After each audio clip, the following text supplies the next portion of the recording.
Smoke drifts across the Caribbean as the sun rises over quiet water. Oil tankers sit motionless offshore, their dark hulls cutting into the horizon like shadows that refuse to move. On land, port cities wake slowly. Cranes stand still. Warehouses breathe out the heat of the night. Far from these docks, in rooms with no windows and heavy wooden tables, maps are unrolled with care. Borders are traced. Coastlines are studied. Lines are drawn and redrawn around a country most people rarely think about, yet one that powerful nations could not ignore. Venezuela. At first glance, nothing here suggests a battlefield. There are no marching armies, no burning cities, no declarations of war. And yet, this is a front line. Quiet, calculated, relentless. For generations, the story has been simple. Britain's power in the Western Hemisphere faded as the world changed. Empires declined. New nations rose. The transition, we are told, was smooth and inevitable, almost polite. But history rarely moves so gently. The truth is darker. British influence did not simply dissolve. It was challenged. It was pressured. And in places like Venezuela, it was taken apart piece by piece. Not with cannons or blockades, but with contracts, credit, and control over access. Think about that. An empire that once ruled oceans and currencies did not lose ground in battle. It lost ground on paper. For decades, Britain treated much of Latin America as its informal backyard. It did not govern these countries directly, but it shaped them all the same. British banks financed governments struggling to stand on their own. British companies built railways, ports, and infrastructure that tied local economies to distant markets.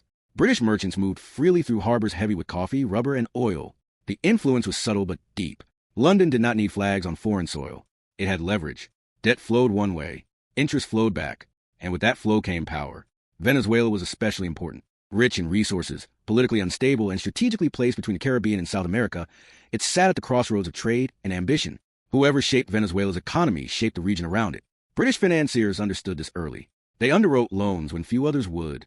They accepted risk in exchange for access. Over time, influence hardened into expectation. Venezuela would look to London. London would set the terms. That arrangement felt permanent, until it wasn't. Because while Britain was relying on habits built over a century, a new power was learning faster. The United States did not arrive with imperial titles or royal charters. It arrived with deeper pockets and sharper tools. American industry expanded at a pace Britain could no longer match. Its domestic market grew larger and more integrated. Its capital became cheaper, faster, and more aggressive. And crucially, it was backed by a state that was beginning to see economic access as a matter of national security. The challenge was not announced. It unfolded quietly. There were no fleets confronting each other at sea. No ultimatums delivered in public. Instead, the pressure came through offers that looked better on the surface. Loans approved more quickly. Investments tied to protection. Contracts written to favor supply chains that ran north, not east. Each decision seemed small, reasonable, practical, but together they formed a pattern. And patterns in history are more dangerous than crises. Imagine being a British official watching this unfold. On paper, the numbers still looked solid. Old debts were being serviced. British firms still operated. The illusion of control remained. But beneath that surface, something fundamental was shifting. Influence was no longer guaranteed by past dominance. It had to be defended. And Britain, stretched thin across a global empire, no longer had the financial strength to defend every position at once. Venezuela mattered because it exposed its weakness. Its instability made it risky. Its resources made it irresistible. For Britain, that combination had once meant opportunity. For the United States, it meant leverage. American capital stepped into spaces where British lenders hesitated. And hesitation in geopolitics is an opening. Washington did not frame its involvement as conquest. It framed it as stability, as protection, as partnership. But behind those words was a clear logic. Economic access would now come with political weight. Think about how power works when it no longer needs to announce itself. When control is exercised through currency instead of cannons. When influence is enforced through dependency rather than occupation. This was a shift taking place. Britain had built its global position in an era when finance alone could dominate. The United States was operating in a world where finance, security, and strategy were fused together. The stakes were higher than one country. Venezuela was a signal. If British influence could be displaced here, it could be displaced anywhere. The Western Hemisphere was no longer just a marketplace. It was becoming a zone, a space where access was regulated, where rivals were quietly edged out, and where economic dominance replaced old imperial forms. Britain had not planned for this kind of challenge. Its system assumed continuity. The American approach was built on disruption. In the ports, the ships still came and went. On the maps, the borders remained unchanged. But beneath the calm surface, a silent battle was underway. One fought in bank offices, corporate boardrooms, and diplomatic exchanges that never made headlines. No shots were fired. No treaties declared victory. Yet the outcome would be just as real. Control would shift. Influence would change hands. An empire that once shaped the world would discover that its backyard was no longer its own. This is not a story about sudden collapse. It is a story about replacement, about how economic leverage became the weapon of choice in a new era of power, about how Britain began losing ground it never expected to defend, and about how the United States learned that you do not need to conquer territory to control it. The central question is simple but dangerous. How did America take over Britain's sphere without firing a single shot? To understand how this quiet takeover became possible, it is necessary to understand why British power once looked untouchable. For much of the 19th and early 20th centuries, Britain's influence did not depend on soldiers or governors. It depended on finance. London was not just a capital city. It was a nerve center for global money. Decisions made in its banks shaped railways in South America, mines in Africa, and ports across the Caribbean. When nations needed capital, they came to Britain, and when they came, they accepted terms that bound them to British interests for decades. Venezuela fit perfectly into the system. The country was politically volatile, frequently short on cash, and rich in exportable resources. That combination made it risky, but also lucrative. British lenders were willing to accept that risk because the rewards were long-term. Loans were extended to stabilize governments, rebuild after conflict, or develop infrastructure. In return, Britain gained priority access to trade, favorable contracts, and influence over economic policy. This was not conquest. It was dependency. And dependency was far more durable. Sterling was at the center of it all. Contracts were written in British currency. Payments flowed through British banks. Interest returned to London like a tide that never stopped. As long as Venezuela remained tied to the system, British influence was self-reinforcing. Debt meant obligation. Obligation meant compliance. Compliance meant access. Each link strengthened the next. From the outside, it looked like order. From the inside, it felt like inevitability. British companies followed the money. Railways connected inland production to coastal ports. Shipping lines carried goods across the Atlantic. Insurance firms absorbed the risk. Every layer of the economy pointed back to Britain. And because the system did not rely on visible force, it appeared stable. There were no occupation troops to provoke resentment, no governors to overthrow. Influence operated quietly behind contracts and balances. Imagine the confidence this created. An empire that could shape nations without ruling them seemed immune to challenge. This illusion of permanence shaped British thinking. Influence in Latin America was treated as a given, not something that required constant defense. As long as trade flowed and debts were serviced, there was little reason to intervene directly. Venezuela, like much of the region, was seen as part of a familiar landscape. Complicated, unstable at times, but fundamentally within Britain's economic orbit. That assumption would prove dangerous. Because beneath the surface, the world was changing faster than Britain realized. Industrial power was shifting. The United States was no longer a peripheral player. Its factories expanded rapidly. Its population grew. Its internal market allowed companies to scale in ways British firms could not easily match. American capital became abundant and mobile. And unlike British finance, which had grown cautious with age, American capital was impatient. It wanted quick returns and decisive control. This difference mattered. British lenders had built their dominance in an era where patience paid off. Long-term debt and slow influence worked because there were few competitors with comparable reach. But by the early 20th century, that environment no longer existed. American investors were willing to accept lower margins in exchange for strategic positioning. They moved faster. They asked fewer questions. And increasingly, they were backed by a government that understood economic access as power. Think about that shift. British influence relied on tradition and trust built over generations. American influence relied on speed and scale. In a volatile country like Venezuela, speed mattered. Political instability made long-term arrangements fragile. Governments changed. Policies shifted. Old debts became burdens rather than assets. British lenders, once confident, began to hesitate. Risk that once seemed manageable now felt exposed. Yet on paper, British dominance still looked solid. Ledgers showed outstanding loans.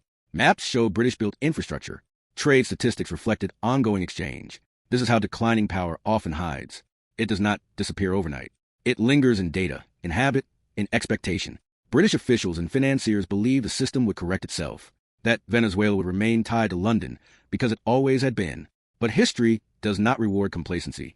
American capital did not try to dismantle the British system directly. It slipped around it. Where British banks imposed strict conditions, American lenders offered flexibility. Where British firms demanded long-term commitments, American companies promised immediate development. Where British influence was financial but distant, American involvement came with political attention.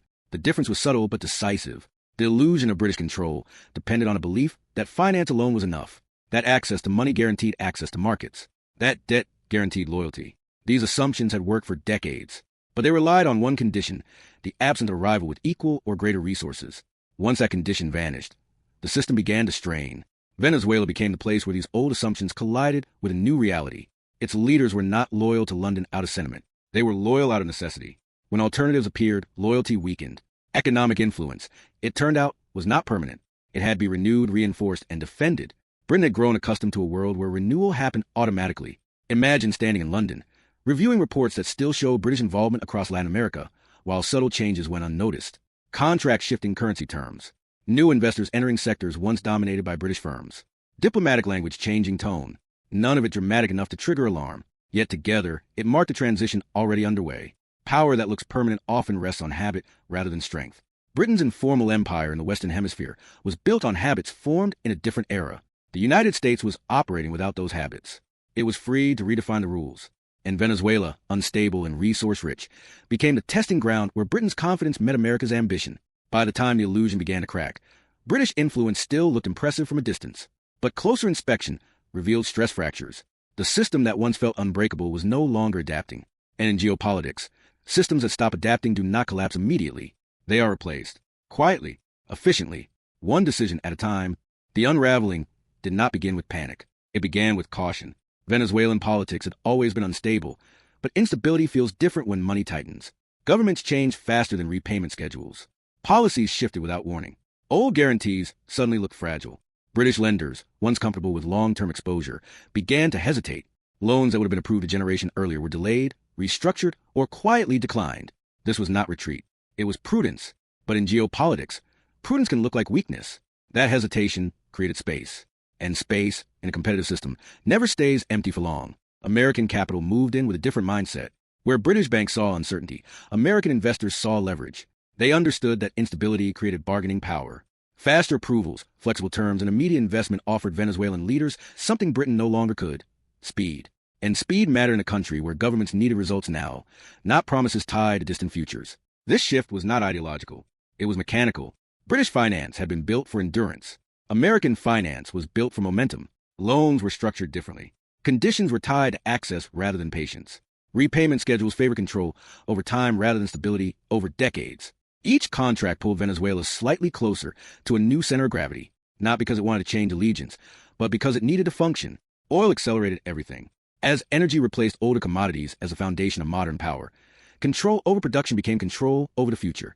Venezuelan oil was not just valuable, it was strategic. British firms struggled to expand their position without assuming greater risk. American companies moved faster, backed by a state that increasingly viewed energy access as a matter of national security. Concessions were secured. Infrastructure was built with urgency. Supply chains pointed north. Think about what this meant in practice. Influence no longer rested on historical relationships. It rested on who could deliver now, who could stabilize revenue, who could guarantee protection for assets. American involvement came wrapped in language of partnership, but it carried weight. Economic access was no longer just a financial arrangement. It was tied to diplomatic attention and implied security. This was the new formula. Washington reframed the region. Latin America was no longer just a collection of markets. It became a zone of interest. Stability here was framed as essential to national safety. That framing changed everything. Economic deals were no longer isolated transactions. They were signals. Messages sent to rivals about who belonged where. Britain, accustomed to informal dominance, found itself confronting a system that fused economics with strategy. Currency told the story quietly. Contracts that once flowed through sterling began shifting toward the dollar. Payments changed routes. Reserves adjusted. These changes did not make headlines, but they altered the foundations of influence. Currency is not just money. It is trust. It is expectation. It is alignment. As Venezuela's financial flows adjusted, so did its orientation. Britain's presence remained visible, but its centrality weakened. None of this happened overnight. That is what made it dangerous. Each decision seemed rational on its own. A loan accepted here. A concession granted there. A contract rewritten for efficiency. British officials could see the trend, but reversing it required resources they no longer had. War debts weighed heavily. Global commitments stretched finances thin. The empire was everywhere, which meant it could not be fully present anywhere. Imagine the frustration of watching influence drain away without a clear moment of loss. There was no treaty to contest, no declaration to challenge, only normalization. American dominance became routine. British involvement became secondary. This is how power truly shifts in the modern world, not with collapse, but with replacement. Old systems remain in place, but new ones handle the real work. British firms did not disappear. They were sidelined, marginalized, included in deals they once dominated. Their roles shifted from decision-maker to participant. Influence does not vanish when this happens. It shrinks. And shrinking influence still feels like presence until suddenly it doesn't. The turning point was psychological as much as economic. Venezuelan leaders began to see American involvement as the default option, not because Britain had failed completely, but because the United States offered a more integrated package. Money, access, and protection moved together. Britain offered money alone. In a volatile environment, that difference mattered. Think about how quietly this transformation occurred. Ports still handled cargo.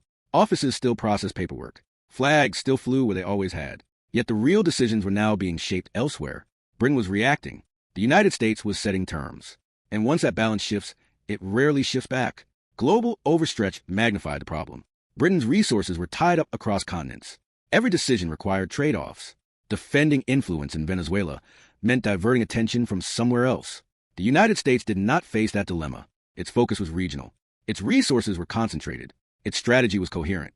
This is a core economic mechanism that changed everything. Access replaced ownership. Leverage replaced loyalty. Currency replaced flags. Britain had mastered an older version of this game. The United States refined it for a new era. Venezuela was where the lesson was applied. By the time British officials fully grasped what was happening, the system had already adjusted around them. Influence had not been seized in a dramatic moment. It had been absorbed, integrated, normalized. The silent battle was nearly over. Even if no one had announced the outcome, power, in the end, follows the path of least resistance.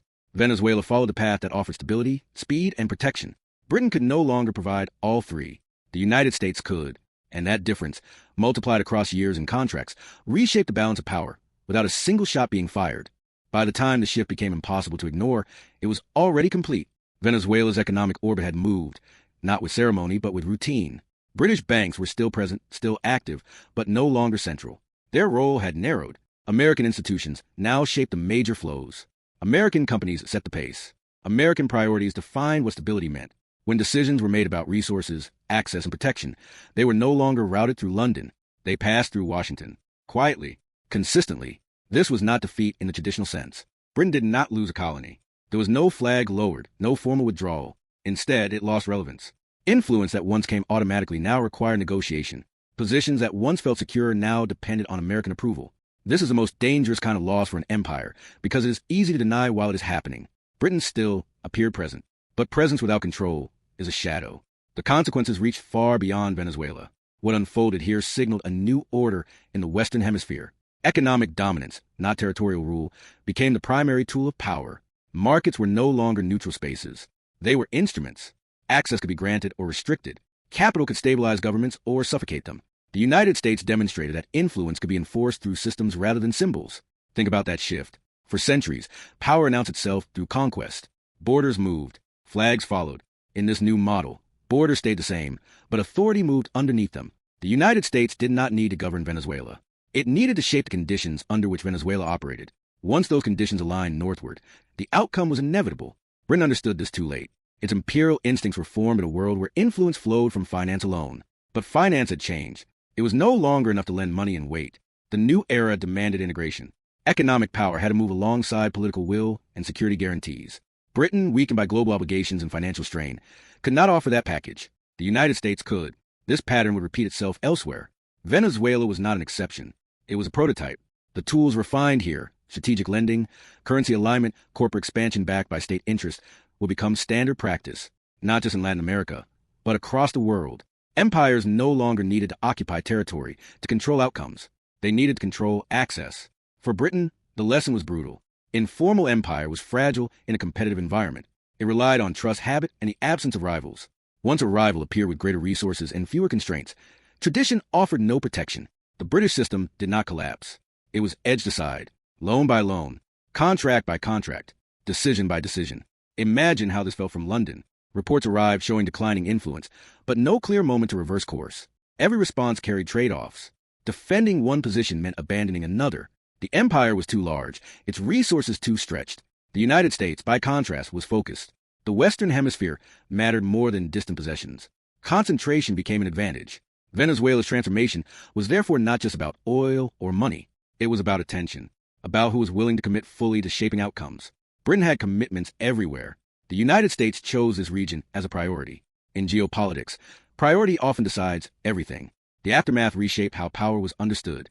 The Western Hemisphere was no longer an open field for multiple empires. It became structured around a single dominant force. Economic alignment brought political alignment. Political alignment reinforced economic dependence. The cycle fed itself. Britain remained a global power, but its reach in this region was fundamentally altered. Think about how quietly this happened. No headlines declared a takeover. No single event marked a transition. Yet when historians look back, the outcome is unmistakable. Influence changed hands. Systems adjusted. And a former imperial backyard became something else entirely. This is the uncomfortable truth about modern power. It rarely announces itself. It operates through incentives, through dependencies, through rules that appear technical but shape lives and nations. Venezuela's story exposes this reality with clarity. What looks like choice is often constraint. What looks like partnership is often alignment enforced by necessity. For the United States, the lesson was clear. Economic dominance could achieve what fleets once did, with fewer costs and less resistance. Control over finance, resources, and access could reshape entire regions without formal empire. This approach would define much of the century that followed. For Britain, Venezuela was a warning it could not fully answer. The world had moved into a new phase, one where past dominance offered no guarantees. Influence had to be defended constantly, or it would drift away. Britain discovered that drifting can be just as final as defeat. Today, the logic still holds. The names change. The regions change. The mechanisms remain. Control over resources. Control over currency. Control over access. These are the real battlefields of the modern world. And the quiet struggles that decide them often pass unnoticed until their outcomes feel permanent. Think about that. Empires do not always fall with noise and spectacle. Sometimes they are replaced while still standing, their authority hollowed out beneath familiar structures. By the time the world notices, the shift has already settled into place. Venezuela's story is not just about the past. It is a lens into how power works now, how influence is seized without invasion, how dominance is built without decoration, and how the most important battles are often the ones no one sees happening. If you want to understand how money, strategy, and silence shaped the world more than armies ever did, stay with this story, subscribe to the channel, and share this documentary with others who want to see how power really moves when no shots are fired.